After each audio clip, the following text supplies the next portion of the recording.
ನಮಸ್ಕಾರ ವೀಕ್ಷಕರೇ. Power star Puneeth Rajkumar ನಿಧನರಾಗಿ 3 ವರ್ಷ ಕಳೆದಿದೆ.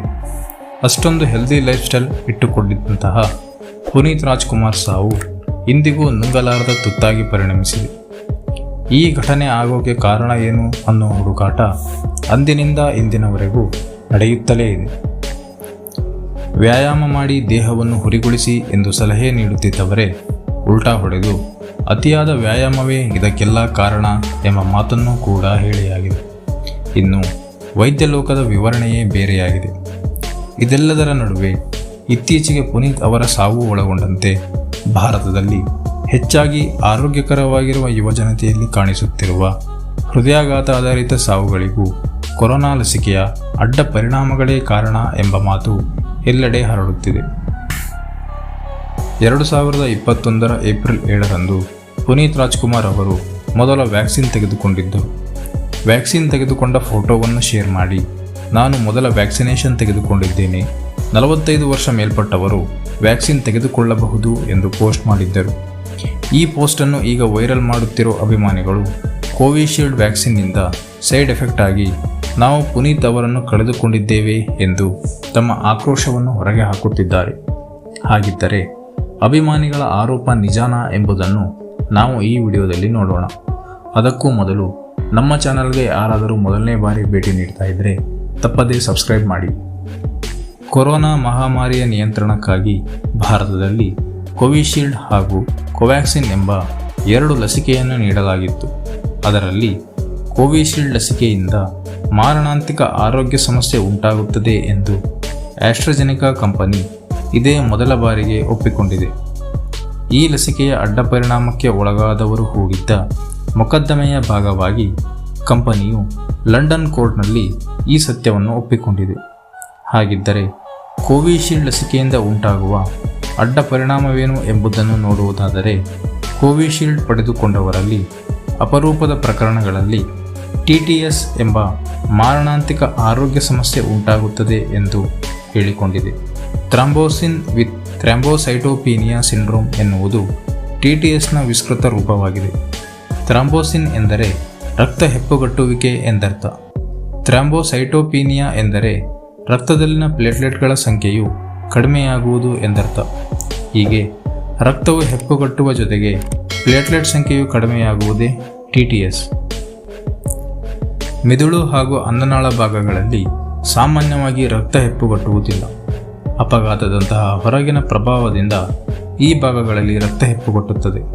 ಆದರೆ TTSನಲ್ಲಿ ಮೆದುಳು ಹಾಗೂ ಅನ್ನನಾಳ ಭಾಗಗಳಲ್ಲಿ ರಕ್ತವು ಹೆಪ್ಪುಗಟ್ಟುತ್ತದೆ ಮತ್ತು ಪ್ಲೇಟ್ಲೆಟ್ಗಳ ಸಂಖ್ಯೆಯು ಇಳಿಮುಖವಾಗುತ್ತದೆ. ಇದು ಈ ರೋಗದ ಮುಖ್ಯ ಲಕ್ಷಣವಾಗಿದೆ. ಕೋವಿಶೀಲ್ಡ್ ಲಸಿಕೆಯ ಅಡ್ಡ ಪರಿಣಾಮವನ್ನು 2021ರಲ್ಲಿಯೇ ಗುರುತಿಸಿದ ಆಸ್ಟ್ರಿಯಾ ಮತ್ತು ಯುರೋಪಿಯನ್ ಯೂನಿಯನ್ನ 19 ದೇಶಗಳು ಈ ಲಸಿಕೆಯನ್ನು ನಿಷೇಧಿಸಿದ್ದವು. ಆದರೆ ಅದ್ಯಾಕೋ ಅಮೆರಿಕ ದೇಶದ ಎಚ್ಚರಿಕೆಯ ನಡುವೆಯೂ ಭಾರತ ಸೇರಿದಂತೆ ಹಲವು ದೇಶಗಳಲ್ಲಿ ಇದನ್ನೇ ಪ್ರಧಾನ ಲಸಿಕೆಯನ್ನಾಗಿ ಬಳಸಲಾಯಿತು. ಬ್ರಿಟನ್ನಲ್ಲಿ ಕೋವಿಡ್ ಲಸಿಕೆಯಿಂದ ಮೃತಪಟ್ಟ ಹಾಗೂ ಶಾಶ್ವತವಾಗಿ ಅನಾರೋಗ್ಯಕ್ಕೆ ತುತ್ತಾದ 51 ಮಂದಿಯ ಸಂಬಂಧಿಕರು ಹೂಡಿದ್ದ ಮೊಕದ್ದಮೆಯ ವಿಚಾರಣೆಯ ಸಮಯದಲ್ಲಿ ಕೋವಿಶೀಲ್ಡ್ನ ಲಸಿಕೆಯಿಂದ TTSನ ಗಂಭೀರ ಅಡ್ಡ ಪರಿಣಾಮಗಳು ಉಂಟಾಗುವುದು ಸತ್ಯ ಎಂಬುದು ಸಾಬೀತಾಗಿ ಭಾರತದಲ್ಲಿ ಸುಮಾರು 200 ಕೋಟಿ ಡೋಸ್ಗಳಷ್ಟು ಕೋವಿಡ್ ಲಸಿಕೆಯನ್ನು ನೀಡಲಾಗಿದೆ. ಅದರಲ್ಲಿ ಸುಮಾರು 176 ಕೋಟಿ ಡೋಸ್ಗಳು ಕೋವಿಶೀಲ್ಡ್ನದ್ದಾಗಿದೆ. ಇಲ್ಲಿ ಗಮನಿಸಬೇಕಾದ ಅಂಶವೇನೆಂದರೆ, ಕೋವಿಶೀಲ್ಡ್ ಲಸಿಕೆಯನ್ನು ಪಡೆದ ಎಲ್ಲರೂ ಹೆದರಬೇಕಿಲ್ಲ. ಕೋವಿಶೀಲ್ಡ್ ಲಸಿಕೆಯನ್ನು ಪಡೆದುಕೊಂಡವರಲ್ಲಿ TTSನ ಅಡ್ಡ ಪರಿಣಾಮದ ಸಾಧ್ಯತೆ ತೀರಾ ಕಡಿಮೆಯಾಗಿದೆ.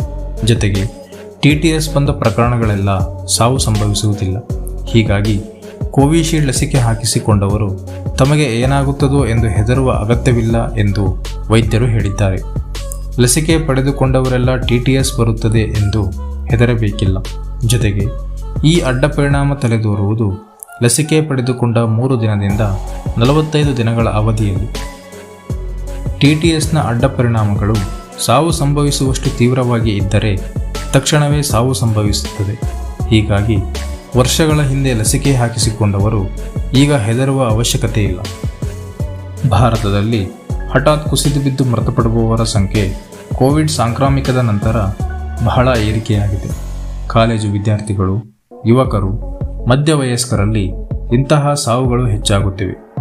ಕೋವಿಡ್ ಲಸಿಕೆಯ ಕಾರಣದಿಂದಲೇ ಇಂತಹ ಸಾವುಗಳು ಹೆಚ್ಚಾಗುತ್ತಿವೆ ಎಂದು ದೇಶದ ಹಲವು ವೈದ್ಯರು, ಸಾಮಾಜಿಕ ಕಾರ್ಯಕರ್ತರು ಮೊದಲೇ ಆಕ್ಷೇಪ ವ್ಯಕ್ತಪಡಿಸಿದ್ದರು. ಇದಕ್ಕೆ ಪ್ರತಿಕ್ರಿಯೆಯಾಗಿ ಕೇಂದ್ರ ಸರ್ಕಾರವು ಇಂತಹ ಅಡ್ಡಪರಿಣಾಮದ ಸಾಧ್ಯತೆಯನ್ನು ನಿರಾಕರಿಸಿತ್ತು.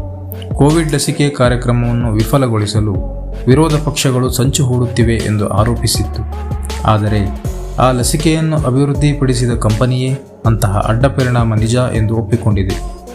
ಇಂತಹ ವಿಷಯಗಳಲ್ಲಿ ಕೇವಲ ರಾಜಕೀಯ ಲಾಭಕ್ಕಾಗಿ ಕೋಟ್ಯಂತರ ಜನರ ಆರೋಗ್ಯದ ವಿಷಯದಲ್ಲಿ ಸರ್ಕಾರಗಳು ರಾಜಕೀಯ ಮಾಡುವುದು ಸರಿಯಲ್ಲ. ಯಾವುದೇ ರೋಗವನ್ನು ನಿಯಂತ್ರಿಸುವ ಸಲುವಾಗಿ ಲಸಿಕೆಗಳನ್ನು ಅಭಿವೃದ್ಧಿಪಡಿಸಿದಾಗ ಅಡ್ಡ ಪರಿಣಾಮಗಳು ಇದ್ದೇ ಇರುತ್ತವೆ.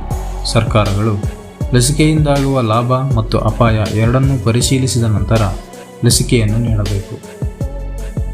ಆದರೆ ಕೇಂದ್ರ ಸರ್ಕಾರವು ಅದ್ಯಾಕೋ ಏನು ಇದರ ಅಡ್ಡ ಪರಿಣಾಮಗಳ ಬಗ್ಗೆ ಜನರಿಗೆ ಮಾಹಿತಿಯನ್ನೇ ನೀಡಿರಲಿಲ್ಲ.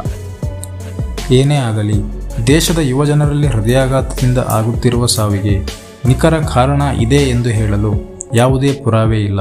ಆದರೂ ಕೋವಿಶೀಲ್ಡ್ ಲಸಿಕೆಯಿಂದ ಅಡ್ಡ ಪರಿಣಾಮವಂತೂ ಇರುವುದು ನಿಜ ಎಂಬುದು ಕಂಪನಿಯೇ ಒಪ್ಪಿಕೊಂಡಿದೆ. ಆದ್ದರಿಂದ ಈ ವಿಷಯದ ಬಗ್ಗೆ ಸರ್ಕಾರಗಳು ಯಾವ ರೀತಿಯ ನಿಲುವನ್ನು ತೆಗೆದುಕೊಳ್ಳುತ್ತದೆ ಎಂಬುದನ್ನು ಕಾದು ನೋಡಬೇಕಾಗಿದೆ. ಈ ವಿಡಿಯೋ ನಿಮಗೆ ಇಷ್ಟವಾಗಿದ್ದರೆ ತಪ್ಪದೇ ಲೈಕ್ ಮಾಡಿ, ಶೇರ್ ಮಾಡಿ, ಕಾಮೆಂಟ್ ಮಾಡಿ ಹಾಗೂ ಸಬ್ಸ್ಕ್ರೈಬ್ ಮಾಡಿ.